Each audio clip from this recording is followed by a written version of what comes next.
দর্শক, আসসালামু আলাইকুম। গুরুত্বপূর্ণ একটা আলোচনা। নির্বাচন তারিখ হয়তো ডক্টর মোহাম্মদ ইউনূস আগামীকালকে ঘোষণা করবেন। ফেব্রুয়ারি মাসে নির্বাচন হয়ে যাবে এমন তথ্য অনেকটা নিশ্চিত হয়েছে।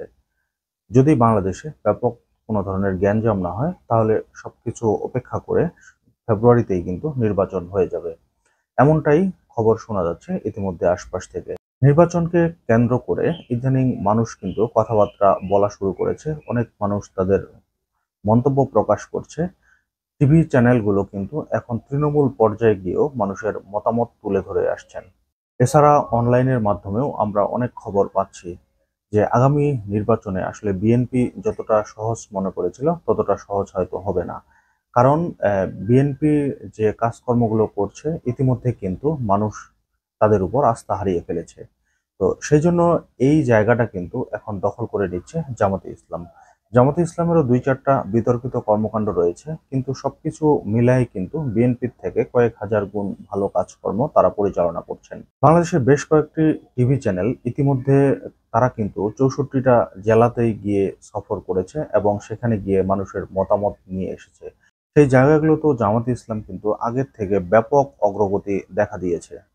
যে মানুষগুলো একসময় বলতো যে আমরা পুরো পরিবার বিএনপিকে ভোট দিব, সেই মানুষগুলোই এখন জামাতে ইসলামের দিকে ঝুঁকছে। আমি বরাবরই বলে আসছি যে এবার নির্বাচনে বিএনপি ক্ষমতায় যাওয়ার সম্ভাবনা সবথেকে বেশি। তবে ব্যতিক্রম কোনো কিছু ঘটলে ঘটেও যেতে পারে। কারণ জামাতে ইসলাম এবার তাদের যে একটা জোয়ার উঠেছে এটা কিন্তু ব্যাপক আকার ধারণ করেছে। ইতিমধ্যে সারা বাংলাদেশে কিন্তু আমরা দেখেছি যে জামাতের সমাবেশকে কেন্দ্র করে কিভাবে মানুষ এসেছে। তবে জামাতে ইসলামের ভোট একটা নির্দিষ্ট শ্রেণীর মানুষের মধ্যেই রয়েছে। তো এই জায়গা থেকে তারা বের হওয়ার চেষ্টা করছে। ইতিমধ্যে তারা কিন্তু হিন্দু, বৌদ্ধ, খ্রিস্টান থেকে শুরু করে নারীদেরকে আহ, নারীদের ভোটের ব্যাপারেও কিন্তু তারা ব্যাপক এগিয়ে গিয়েছে। সারা বাংলাদেশে ৬৪ জেলার মধ্যে যদি সুষ্ঠু নির্বাচন হয় তাহলে কিন্তু জামাতে ইসলাম ৭০ থেকে ৮০টা আসন পাবে। এরকম মন্তব্য কিন্তু সকল মানুষই ইতিমধ্যে করা শুরু করে দিয়েছে।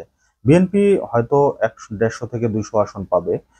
বাট জামাতে ইসলামকে তারা কিন্তু এবার আগের মতো জামাতে ইসলাম মনে করতে পারবে না যে আগে জামাতে ইসলাম ১৫-২০টা সিট পেত, সেই জামাতে ইসলাম কিন্তু এখন আর নেই।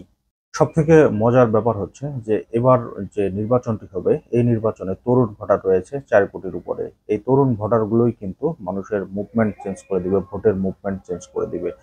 তো এই তরুণ ভোটারদের মধ্যে কিন্তু এখন একটা জিনিস লক্ষ্য করা যাচ্ছে যে তারা কিন্তু সচেতন। তারা চায় এমন একটা দলকে ভোট দিতে যাতে ভবিষ্যতে দেশ সামনের দিকে অগ্রসর হতে পারে।